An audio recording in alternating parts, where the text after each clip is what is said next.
Broers en susters, goeiemôre en welkom by vanoggend se geleentheid.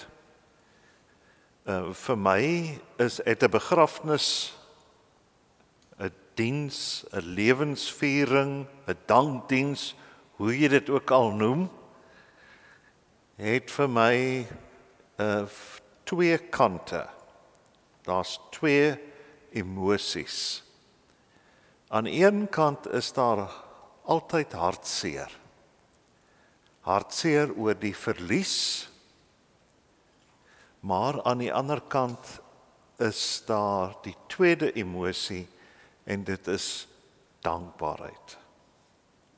En rondom Marius dink ek is hierdie twee emosies ook van toepassing. Ek het in 1993 het ek vir Marius ontmoet. En is in 'n sekere sin sy lewensreis het ook die twee elemente gehad. Hartseer, kan ek amper sê in vers 1, die eerste fase ook, maar ook dankbaarheid en groot vreugde. En so dis die twee emosies. Die tweede ding wat ek net graag wil sê, by so 'n geleentheid probeer ek die geleentheid in twee verdeel. Eerstens probeer 'n mens reg laat geskied aan die persoon wat oorlede is. En daarom sal daar 'n huldeblyk wees. Daar's twee persone wat daar sal praat. Dis die een kant van so 'n geleentheid. Maar die ander kant van so 'n geleentheid is waar 'n mens stil word en vanuit die woord, vanuit die Bybel, 'n bietjie perspektief probeer kry, beide op die lewe en op die dood. So met die twee emosies van dankbaarheid en hartseer en met die twee elemente van die diens van te probeer reg laat geskied aan die persoon wat oorlede is en reg laat geskied aan die boodskap van troos vanuit die Bybel, gaan ons in hierdie diens in. Kom ons maak ons oë toe, dan bid ons saam. Here, as ons nou vanoggend by Marius se diens stil staan, dan is dit met stilte, met dankbaarheid, maar ook met hartseer. Ons dankie vir Marius, ons dankie vir sy lewe.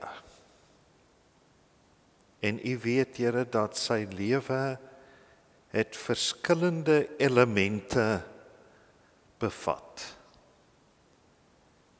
Daar was elemente van hartseer, swaar kry, maar dan was daar ook elemente van vreugde. En ons dankie vir die pad wat hy, die reis wat hy ook saam met Christa, saam met Ryk en Christmarie en ook met Lisa kon onderneem. Maar dankie ook vir die reis wat hy kon onderneem saam met kollegas, saam met vriende. En u weet dat daar ook 'n wederwysige beïnvloeding en verryking was. En daarom bid ons, Here, dat ons aan die een kant met respek, met deernis sal dink aan die lewe van Marius en aan die ander kant ook met dankbaarheid hier by mekaar sal wees. Ons kom bid saam as vriende vir Christa, Ons kom bid vir Ryk en vir Lisa, vir Chris Marie, dat hulle ook in die verwerking van Marius se afsterwe, dat U vir hulle sal vashou. En dat daar op die pad vorentoe ook vir hulle mooi herinneringe sal wees. En dat wanneer die verlange en die hartseer hulle ook oorweldig, Here, bid ons dat U vir hulle sal vashou. Ons vra dit alles in U naam. Amen. Ons sing dit staande, lied 159. Julle het nou die programmetjie gekry wat daar op die tafel was. Kom ons staan, dan sing ons vers 1 en vers 2 van lied 159.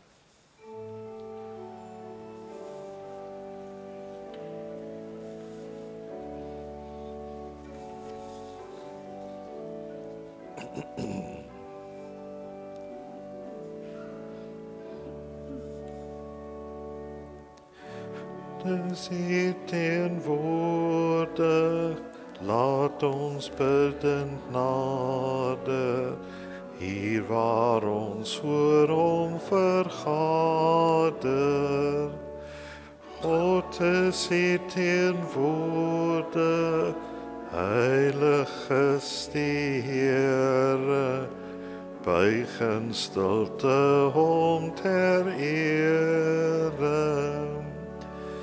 Wie Hom roem, wie Hom noem, Heer en Hemelvader, almal nader. God is hier teenwoordig, Here gee ons vrede, wees genadig, wil vergewe. Ons is swak en sondig, maar ons lied verkondig, U is die bron van alle lewe. U is Heer,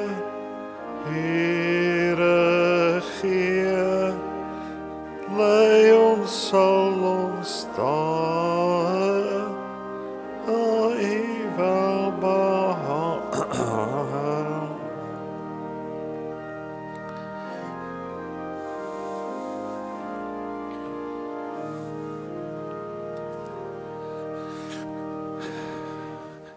Die twee persone wat die huldeblyk gaan doen, is Brian Bredenkamp en Kim Jenkins. So ons gee eers vir Brian geleentheid.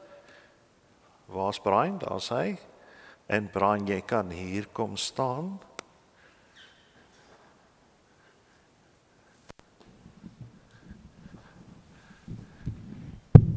Daar's hy.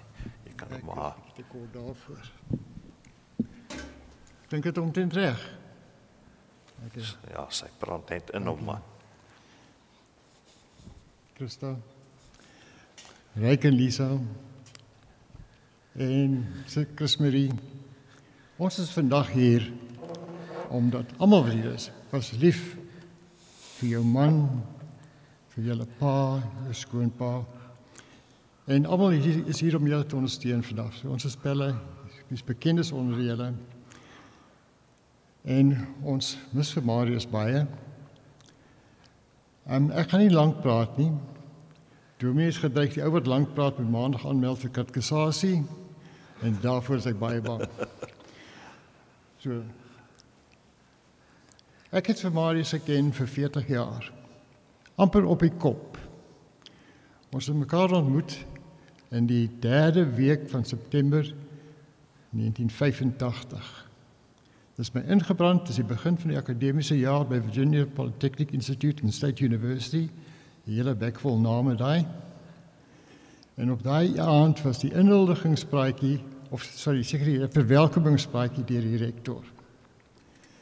En sy groot universiteit, daar was baie jong mense daar. 42 lande, en toe die lot uit die saal uitstap, toe sit 'n Babelse verwarring van tale. En daar's amper 'n drukgang om almal gelyktydig by die deur uit te kry, en ek voel iets agter my been. En in Afrika, soos ek jong, witkop seentjie en 'n kieriekarretjie, en sy ma buik af en sê vir hom, moenie skop nie, maak vir jou oom se broek vuil. Afrikaans, tussen die 42 ander tale, wel, soos my ek maar is, het ek vir Marius daar uitgegryp, en hulle twee, en vir Lani gaan moet, en Lani en Trey daar dadelik geklik, en ons was spels van toe af, en omdat hulle so geklik het, was ons twee mans by mekaar. Nou, ek kan Marius eintlik met een woord opsom, geduld. Hy was die geduldigste mens wat ek nog ooit geken het.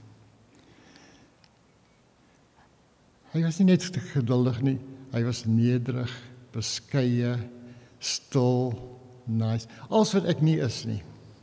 Maar ons het baie goed oor die weg gekom. Ons is al twee ewe arm. Ja, julle wat die geskiedenis ken sal weet dat die derde week van September in 1985 was 6 weke nadat P.W. Botha sy Rubicon toespraak gemaak het. En 1/3 van ons geld was weg. So as jy nou begroot en saam met jou gesin in Amerika toe gaan vir 'n paar jaar en 1/3 van jou geld verdwyn, gaan dinge nie goed nie. Maar Marius het genoeg gehad om 'n kar te koop, 'n groot ou groen Chef. En ek het genoeg gehad om 'n tent te koop, 'n 4-man tent. En met elke geleentheid het ons die pad gevat. Nou, dis 4 groot mense en 3 kinders in 1 kar, saam met 'n tent, alles bagasie, Jannie se kieriekarretjie, al die goed wat 'n vrou saamsleep, baie goed.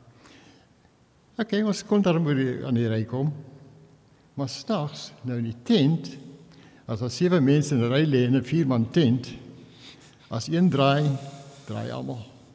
So, ons bitter min rustige tye gehad, maar ons het baie lekker tye gehad, en ek kan baie stories vertel, maar met Dominee se dreigement van katkusasie gaan ek maar net 2 vertel, en ek het hulle gekies, omdat 2 is waar Marius uit sy gemaksone uitgeruk is, waar hy nie geduldig was nie. En die eerste was, ons is Disney World toe, en op pad terug het ons beplan om in die kampeerterrein van die Stone Mountain National Park te gaan slaap. Die nasionale park is 'n kampeerterrein, dit was altyd fantasties. Maar ons ry en skielik kom so 'n bult op die snelweg en daar's 'n see van karre voor ons. Die hele pad is opgedam, die snelweg is opgedam. En soos ons nader gekruip het ons later besef, dis 'n polisieblokade voor. En daar was ook 'n kennisgewingbord met 'n verrigtingwyser. En vir julle wat in die nodige van die wêreld gereis het, het jy raak baie gou verward tussen links en regs. En soos ons daar aangekry het, het ons besef ons ry in die verkeerde rigting. Ons sou eintlik aan die ander kant toe gaan. En Marius is nie links nie, hy swaai die kar om en ons ry. Nou mense, as jy 'n reaksie by 'n polisieman wil kry, moet jy wegdraai by padblokkade en aan die ander kant toe ry. Binne oomblikke was daar 3-4 karre ons, flitsende ligte, blou ligte, rooi ligte, manne met gewere en ons is dikwels weg. Wat erger is, ons Engels is vir hulle onverstaanbaar en uit die Georgia uit, hulle Engels is vir ons onverstaanbaar. Dan is daai dag nie eers 'n kaartjie gekry nie, verstaan ek nog nie hoe dit gebeur het nie. Maar hy kon niks sê, maar hy was woordloos, hy het op so dis is geskik, miskien was hy nog steeds toe maar geduldig, maar ons het daarmee losgekom. En die tweede storie is ook aan die ry, ons is op pad na die New River Bridge. Nou, ek sien hier's verskeie ingenieurs tussen julle, nou, daar's 'n brug, 'n magnifieke groot brug oor 'n groot rivier, ingenieurs soos wat 'n groot boom vir my lok. Ons is op pad soontoe op die snelweg, ons ry, daarmee spul bagasie by ons en dit is net 'n dagtrip. En ons ouer seun sit voor tussen Marius en myself, die res agter. En skielik soos my seun afkyk, toe borrel daar rook tussen sy bene uit. Dik swart rook. Jong, maar Marius slaat brieke vas en ons uit daai kar uit en ons weet nie, ons is nou in die moeilikheid. Ons is in 'n vreemde land op 'n vreemde plek, die kar werd kobaaiers, maar soos ons was toe nie vlamme nie.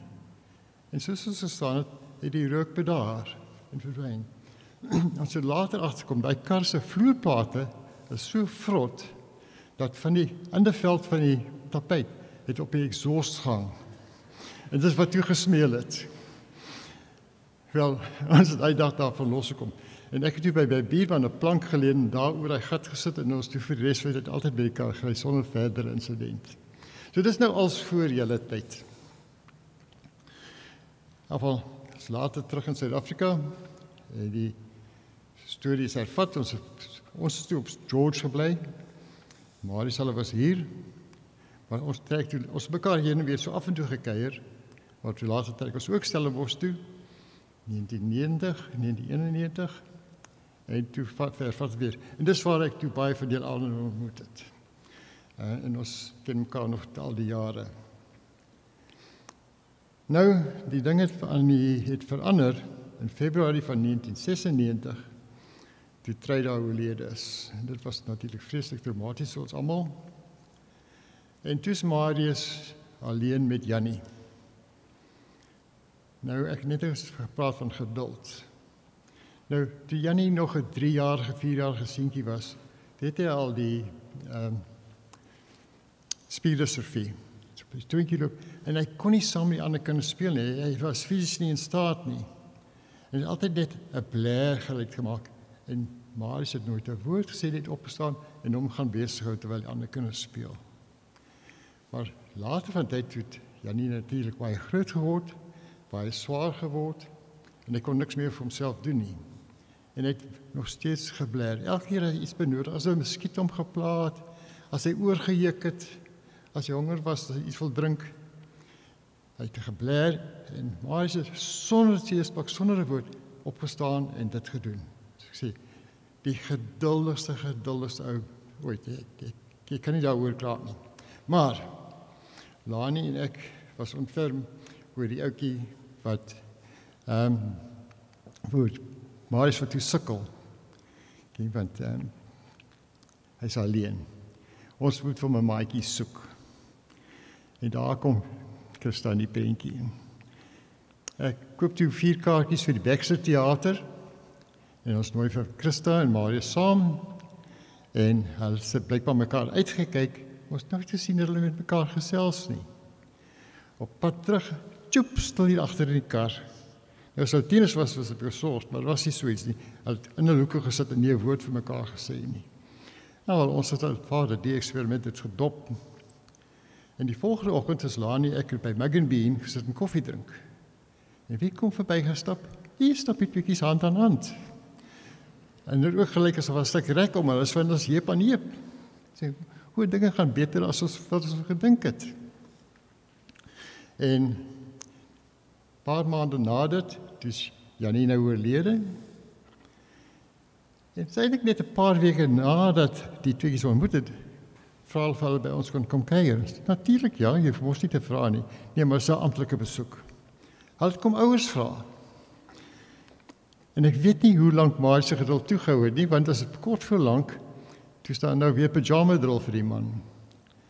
En ons vra wat hy geduld is. Ja, ek is baie spyt om so 'n man te verloor. So ek sê, hy was alles wat ek nie was nie, net 'n plain nice ou. Sterkte vir vandag, dit is 'n swaar dag vir julle en dankie vir die geleentheid om iets te kan sê.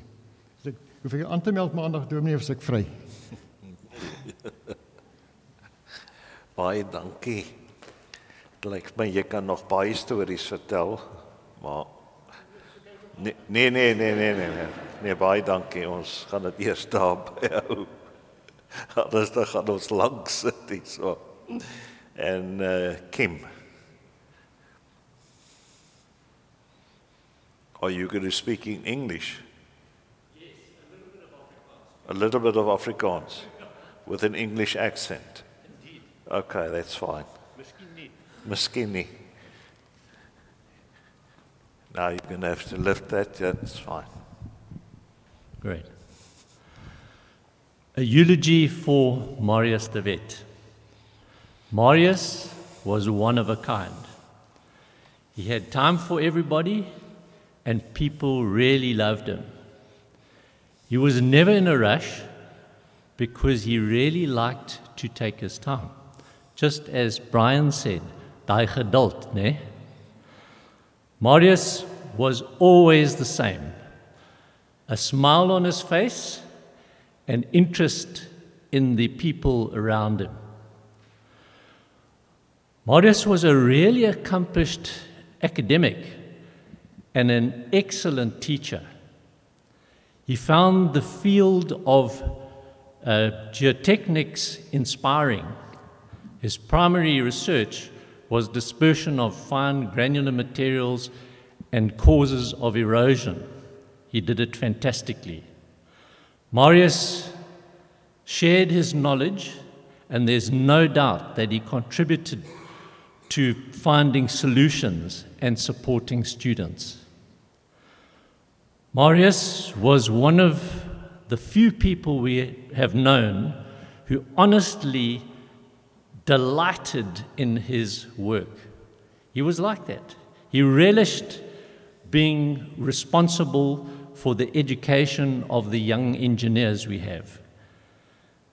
He found great pleasure in working in the laboratory and in engaging with his fellow staff members. For almost exactly the same, something like what Brian was saying, 40 years, Marius made a huge contribution to the Department of Civil Engineering. He shared his friendliness, helpfulness, and humor. He carried out his work with pride and was very popular with the staff and the students. He was very close with some of the staff, particularly Colin and Gavin. This is in the lab, and is remembered by them with great fondness. Just one person, that's Gavin, said he was quiet but friendly and helpful, and you could approach him with confidence to talk about anything you needed. And he mentioned whether work-related, personal problems, or financial help, he was always there. In our office and the place where we drank the coffee, Amanda can tell us quite a bit. Okay, first of all, Amanda worked closely with Marius at the post-graduate coordination, and she said Marius het groot verskil gemaak. Hy was baie geliefd en ons sal hom altyd onthou. Jan Retief, Professor Jan Retief, he also said, op 'n persoonlike vlak het sy droë humor en beskeidenheid al hierdie bydraes so 'n besondere karakter gegee. And he was that special person. Marius was a modest person, as I've just said, in Afrikaans, I think, and enjoyed the company of families and friends. At the coffee time in GMT, that's one of the places that we had previously as part of civil engineering, he was one of those sitting around the table every time at about 10 o'clock in the morning. Bointjie sop, that was made by Marius's Oma, was a favorite, especially in the winter. Amanda also made bointjie sop and brought it to work. Marius had some little bit of competition with him, that streak, but also considering things that differently with the humor. After the soup was finished, he would say, "Nobody can make bointjie sop better than my Oma, because Amanda has just made the best soup ever." And then he said, "How can that be? Can't work it out." He also enjoyed Amanda's curry jaffles, and I'm sure all of us enjoyed the curry jaffles. Going to some sport, who could forget the cricket matches that we had, and the staff versus the students on one final day in the 4th years, where just before they were going to disperse into freedom, we played these matches. For quite some time, we played with a proper red kookaburra ball. That was really important because it was hard. This is not playing with a tennis ball. Marius did not shy away from the fast bowlers, even though he realized that this is a contact sport. He worked that out various ways. However, he never sat on the sidelines. No, he always wanted to be the sport and the fun, and he was that. Gideon, also a member of the winning staff cricket teams, recalls bruised fingers and shins from those hard balls, but we endured it. Gideon also goes back to the 1980s, the early 1980s, with Marius, and he writes about, Gideon says about Marius, "His sharp mind, kindness to students and colleagues alike remain with me." Marius's happiness as a person and his love for his family shines through. In addition, his work has provided regular sources and is inspiration for all of us. Marius het diep spore getrap in almal se lewe. We were privileged to know him and will always have a special place in our hearts.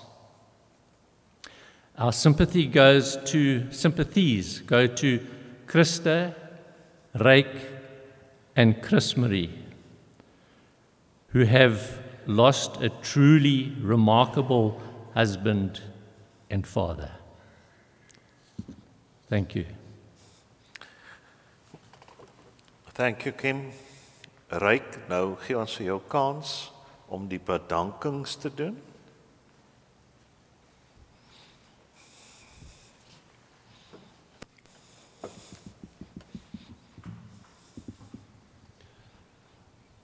Dames en here, ons wil graag eerstens die Here eer en dank vir sy genade en teenwoordigheid in hierdie tyd van rou. Dankie aan oom Brian en professor Jenkins vir hulle huldeblyke. Dankie aan die personeel van NG Kerk Welgelegen vir die gereedmaak van alles wat nodig was vir vandag se diens. Dankie aan Dominee Saad wat die diens lei en aan Rikus Burger wat vir ons lofliedere begelei. Dankie aan Tannie Tilly Grobbelaar wat heerlike verversings verskaf.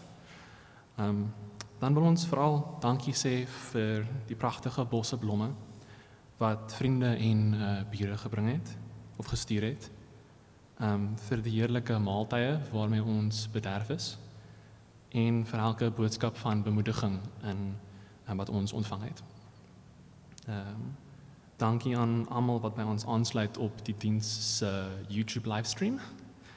En laastens sê ons opreg dankie aan almal wat die moeite gedoen het, verlof ingesit het of ver gery het om die diens by te woon en dat julle almal hier is om ons te ondersteun en om my pa te gedenk. Baie dankie. Baie dankie. Nou vriende, julle kom dan agter, dit is nou die eerste deel van die diens waar ons dan in die besonder nou aan Marius dink.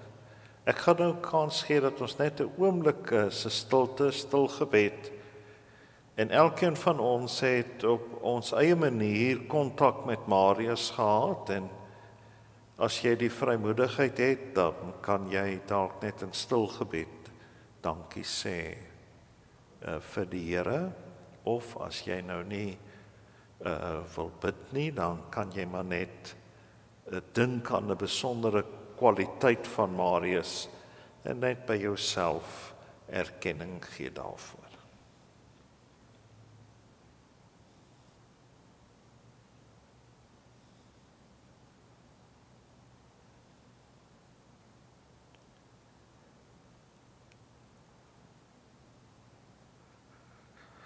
Amen.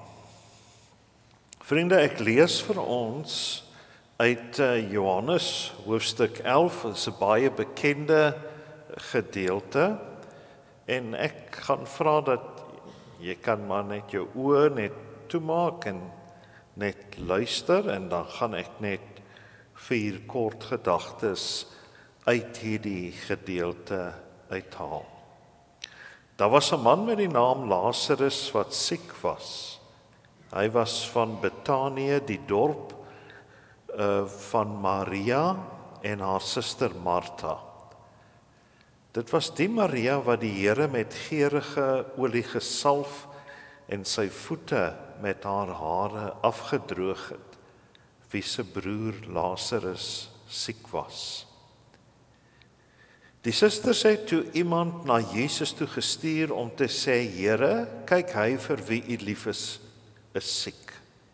En toe Jesus dit hoor, het hy gesê, hierdie siekte lei nie tot die dood nie, maar tot die verheerliking van God, sodat die Seun van God daardeur verheerlik kan word. Jesus het Martha en haar suster en Lazarus liefgehad.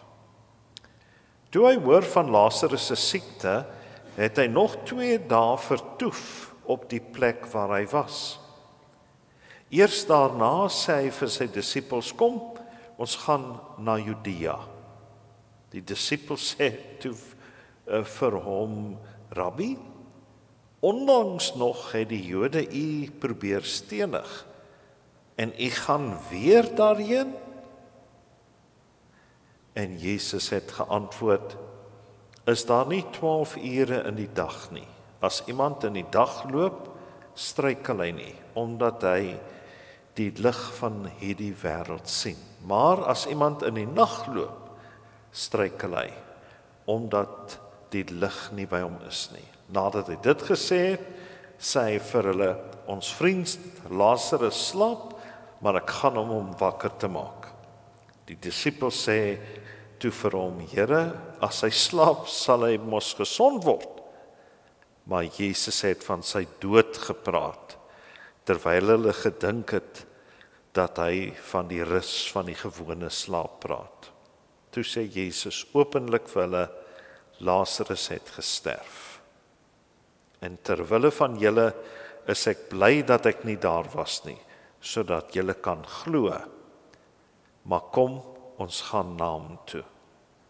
Thomas, wat bekend staan as Didymus, het toe vir sy mededisippels gesê, kom, ons gaan ook, sodat ons saam met hom kan sterf.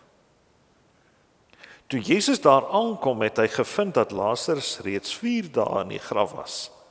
Betanië was naby Jerusalem, ongeveer 15 stadion ver. En baie van die Jode het na Martha en Maria gekom om hulle oor hulle broer te troos. Toe Martha hoor dat Jesus op pad is, het sy hom tegemoet gegaan, maar Maria het in die huis bly sit. Martha sê toe vir Jesus, Here, as u hier was, sou my broer nie gesterf het nie. Maar selfs nou weet ek, dat wat u ook al van God vra, God vir u sal gee. Jesus sê, jou broer sal opstaan. Martha sê toe vir hom, ek weet dat hy sal opstaan met die opstanding op die laaste dag. Jesus het vir haar gesê, ek is die opstanding en die lewe. Wie in my glo, sal leef al het hy ook gesterf. En elkeen wat leef en in my glo, sal tot in ewigheid nooit sterf nie. Glo jy dit? Sy sê vir hom, ja Here, ek glo dat U die Christus is, die Seun van God, wat na die wêreld kom. En nadat Martha dit gesê het, het sy gegaan, haar suster Maria eenkant toe geroep en vir haar gesê, die leermeester is hier en hy roep jou. Toe Maria dit hoor, het sy haastig opgestaan en na hom gegaan. Jesus het nog nie in die dorpie aangekom nie, maar was steeds op die plek waar Martha hom ontmoet het. Toe die Jode wat by haar is, by die huis was en haar vertroos het, sien dat Maria haastig opstaan en uitgaan, het hulle haar gevolg, omdat hulle gedink het sy gaan na die graf om daar te huil. Toe Maria aankom waar Jesus was en hom sien, het sy by sy voete neergeval en vir hom gesê, Here, as U hier was, sou my broer nie gesterf het nie. Toe Jesus haar sien huil, en dat ook die Jode huil, wat saam met haar gekom het dit hom ewig ontstel, en hy het diep bewoe geword. Hy sê toe, waar het julle hom neergelê? Hulle sê vir hom, Here, kom kyk. Jesus het begin huil. Daarop het die Jode gesê, kyk, hoe lief het hy hom gehad. Maar sommige van hulle het gesê, kyk, kon hy wat die oë van die blinde man oopgemaak het, tog nie voorkom het, dat hierdie man sterf nie. Nou vriende, ek wil graag net vanoggend met julle 4 gedagtes deel, en die tema is, wat 'n situasie? Wat 'n situasie? Die eerste wat 'n mens opval in hierdie gedeelte wat ons saam gelees het, is dat ons te doen het met 'n situasie van verwarring en nie verstaan nie. Nou, die gedeelte sê vir ons, daar was 'n baie naby verhouding tussen Jesus, Martha, Maria en Lazarus. En Jesus sê vir sy disippels, ons vriend, Lazarus, is siek. En die disippels kan glad nie verstaan hoekom Jesus nie onmiddellik gaan nie. Kan ook nie verstaan waarom Jesus nie ingryp nie. Dat Jesus later vir hulle sê, maar Lazarus slaap, maar eintlik bedoel hy, Lazarus is dood. Ek het gewonder hoe het Jesus geweet Lazarus is dood. Hy was nie in Betanië nie. En die disippels kan ook nie verstaan later dat hy wel wil gaan. Wel, hulle kan om 2 redes nie verstaan hoekom wil hy gaan nie. Die eerste rede is dat die Jode in Judea wou hom stenig. Nou, hoekom sal jy gaan na 'n plek toe waar die mense jou wou doodmaak? Dit maak nie sin nie. En tweedens kon hulle nie verstaan hoekom sou Jesus nou wil gaan terwyl Lazarus reeds dood is. So hulle is verward en hulle verstaan nie. Maar dis nie net hulle wat verward is en nie verstaan nie. Arme Martha en Maria verstaan ook nie. Hulle kan ook nie begryp, maar hoekom het Jesus nie gekom nie? Vriende, as ons nou, as daar siekte is en ons bel die dokter, dan hoop jy, verwag jy dat die dokter, dit is nog in die dae wat die dokters uitgekom het, deesdae vat jy nou net iemand wat siek is na die noodafdeling van die hospitaal. Maar daar was 'n tyd wat jy die dokter gebel het, en daar was 'n tyd wat die dokter dan dadelik gekom het. Hoe vreemd sou dit vir jou wees, as jy bel en vir die dokter sê, maar daar is siekte, en die dokter kom 4 dae daarna daaraan.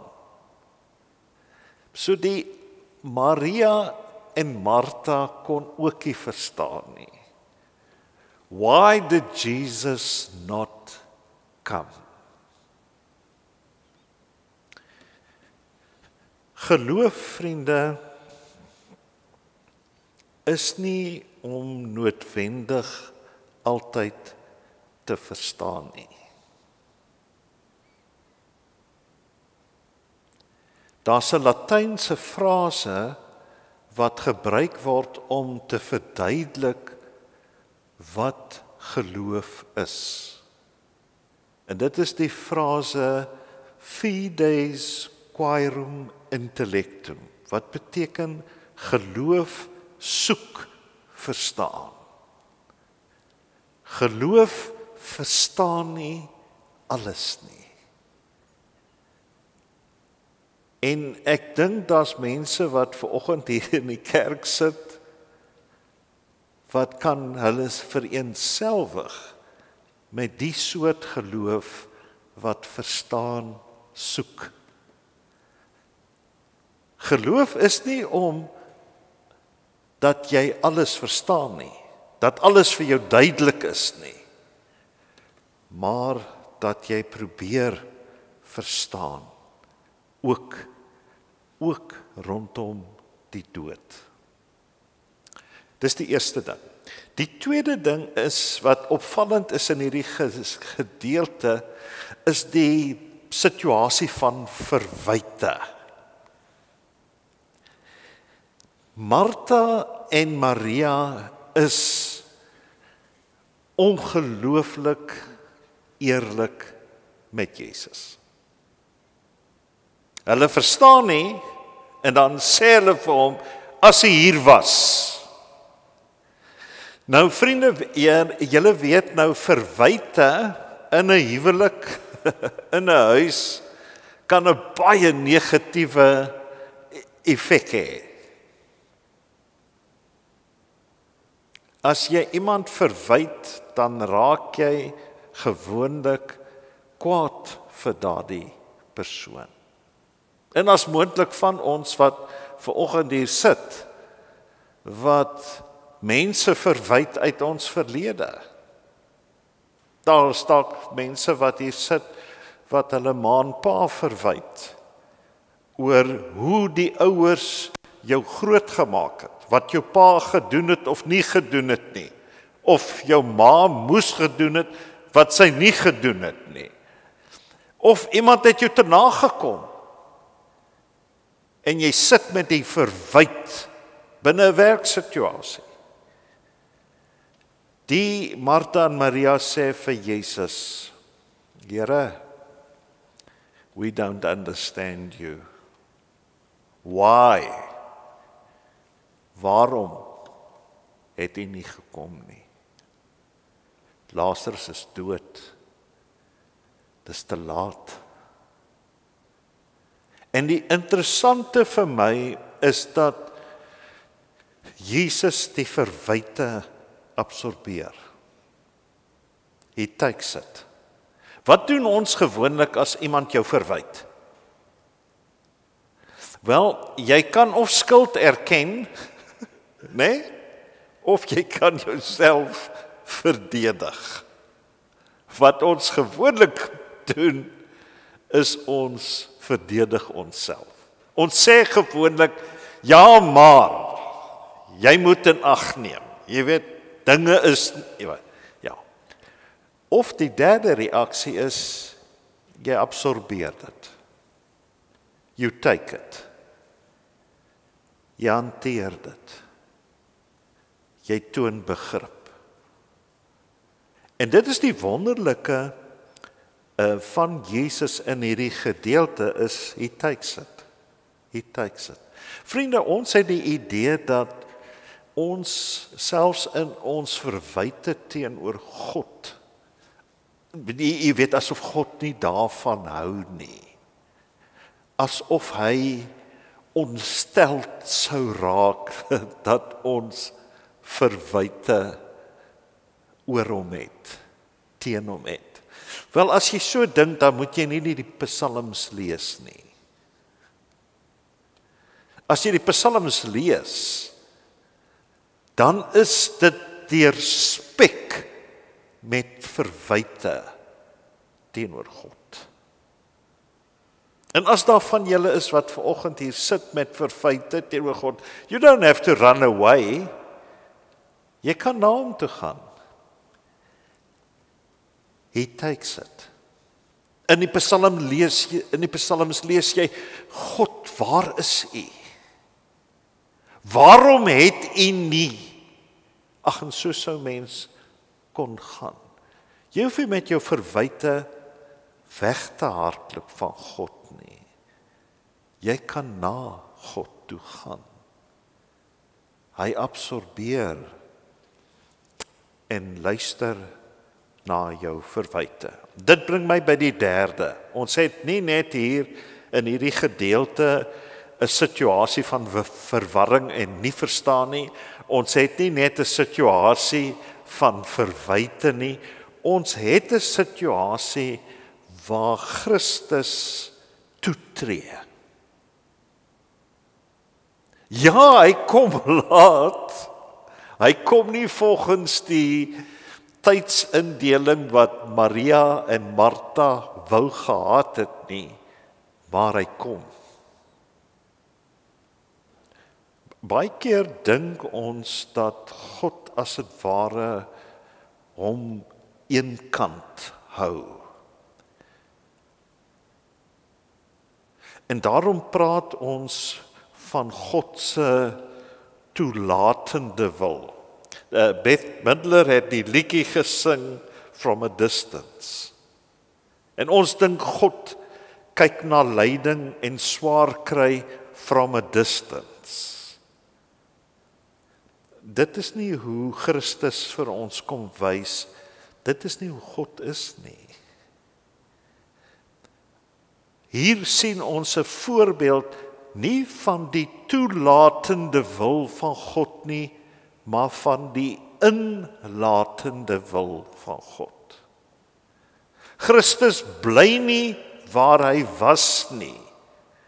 Hy kom in die situasie in. Hy laat hom in die situasie in. Uiteindelik sou hy hom inlaat in die lyding en die sterwe aan 'n kruis. Dit is hoe God is. Not from a distance, but he moves in. He participates in. He's involved in. En die wonderlike van hierdie gedeelte, vriende, ja, moet ek sê die absurde. Het jy ooit gedink God huil? Kan God huil? Jesus wys vir ons dat wanneer sy wanneer sy vriend Lazarus sterf, wanneer Maria en Martha en die Jode huil, hy's nie from a distance nie, he's moved. En die Griekse woord wat gebruik word is, hy's 'n innerlike movement, dis 'n ontsteltenis. En dan die kortste vers in die Bybel, Jesus cries. God staan nie en kyk na die lyding van die wêreld, die hartseer van die wêreld from a distance nie. En in die tyd wat Christa, jy en Chris Marie en Ryk en Lisa oor Marius se siekte, se afsterwe gehuil het God saam met julle gehuil. Julle pyn was sy pyn. Julle trane was sy trane. Hy's nie onbetrokke, afsydig, kyk from a distance nie. He moves in. He gets involved in. He cries with. Dis dieselfde wat ek glo in Gaza gebeur. Ek dink die Here kyk na Gaza en die lyding onbetrokke nie. Ek dink hy huil saam. Hy voel saam. My laaste gedagte, vriende, is ons het nie net hier 'n situasie van verwarring en nie verstaan nie. Ons het nie net 'n situasie van verwyte nie. Ons het 'n situasie waar Christus toetree en dan laastens wat hoop gee. Hoop gee in die onmiddellike, want hy wek vir Lazarus uit die dood uit. Ek dink dis mind-boggling. Ek weet nie, jy weet ons lees die verhaal in die Bybel en ons raak gewoond aan die verhale. Maar kan jy jou voorstel, iemand wat 4 dae reeds dood is, word opgewek?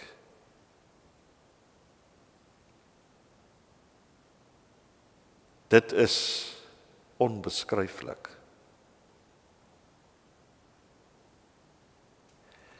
So hy gee hoop in die onmiddellike, maar dan sê hy ook dat hy is die opstanding en die lewe, en wie in hom glo sal lewe al het hy ook gesterwe. Hy sê daar's 'n ander dimensie as net die hier en nou. En vriende, Lazarus wat opgewek is, het weer gesterf. Maar Jesus sê vir sy suster, luister, daar is 'n ander dimensie. Wie in my glo, sal lewe, al het hy ook gesterwe. Nou, vriende, dit is, as die opwekking van Lazarus mind-boggling was, dan is wat Jesus hierdie sê oor die ander dimensie net so mind-boggling. Hoe weet ons? Ons weet nie. Maar Christus sê wie in hom glo, wie hom of haar laat omhels deur sy liefde, sal self uit hierdie bekende dimensie beweeg na 'n ander dimensie. Wat ons mos nou nie verstaan nie. Maar Christus sê, daar is 'n ander dimensie, na die dood. Wat die wat aan hom verbind is, wat deur hom omhels is, wat sy liefde aanvaar, dat selfs in hierdie ander dimensie sal jy lewe. Net 'n bietjie verder in Johannes 14 sê hy dat hy na die Vader toe gaan. En dan sê hy, in my Vaderhuis is daar baie wonings. Dis alles metafore natuurlik. Want die ander dimensie het nie nou noodwendig huise soos wat ons huise het nie. Maar hy sê in hierdie ander dimensie sal daar 'n plek wees vir jou. En sal hy ons in die Vaderhuis ontvang. Waar's Marius nou?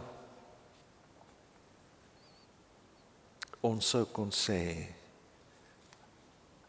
hy's in hierdie ander dimensie, in die Vaderhuis. En die Bybel sê, in hierdie ander dimensie is daar nie meer siekte of pyn of lyding of swaar kry nie. Daar is God, alles en in almal. En dit is ons diepste troos, ook hier by Marius se diens, dat hy in die Vaderhuis is. En ons gaan nou daaroor ten slotte sing. Amen. Ons maak ons oë toe. Here, as U na elkeen van ons kyk hier vanoggend, dan ken U vir ons elkeen. U weet wie van ons, Here, die pad loop wat U graag sou wil hê ons moet loop. U weet wie van ons het ons al laat omhels deur U liefde, deur U genade, deur U vergifnis. U weet wie van ons, watter reaksie ons ook al het teenoor U, maar U word nie afgesit deur ons reaksie nie. Want U liefde vir elkeen van ons is 'n liefde ten spyte van en te midde van. U liefde vir ons en U genade vir ons word nie bepaal deur ons reaksie of nie reaksie nie. En dankie Here dat U so na elkeen van ons kyk. Dat U in Christus ons aanvaar, omhels en hoop gee.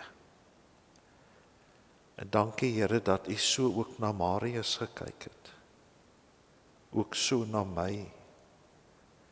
En ek bid Here dat uit hierdie diens ons sal loop en sal weet die evangelie is nie dat ons aan God vashou nie, maar dat God vir ons vashou, te midde van en ten spyte van.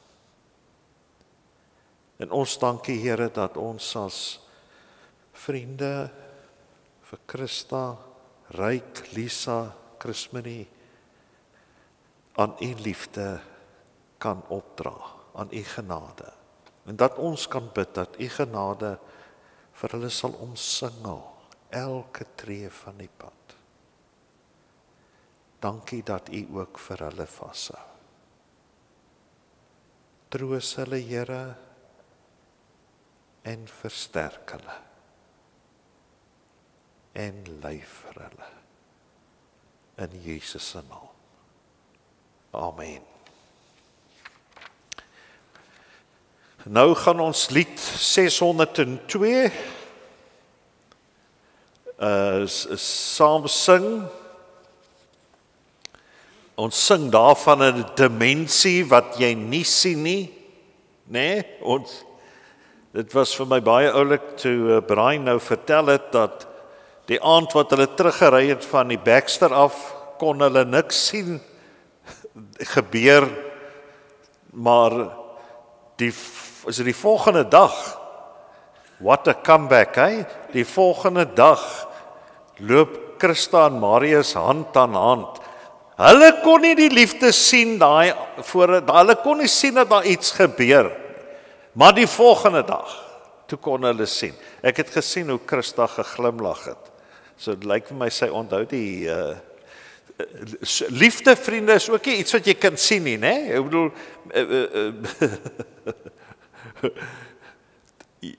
dis 'n ander dimensie. Jy beweeg in 'n ander dimensie in. Dit lyk vir my Christa en Marius het van die vorige aand na die volgende oggend beweeg in die ander dimensie. Jy kan dit nie wetenskaplik beskryf nie. Jy kan nie. Die groot woord is, jy kan dit fenomenologies beskryf, né? Jy kan die resultaat, in 'n sekere sin is dit ook so met geloof. En julle kyk na die woorde van die lied wat ons nou gaan sing. Dis 'n ander dimensie. En God neem ons in daai en ontvang ons in daai ander dimensie. Kom ons staan, dan sing ons vers 1, 3 en 5 en daarna word julle almal hartlik uitgenooi om saam teen verversings te geniet in die vierkant.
En God sal ons skyn.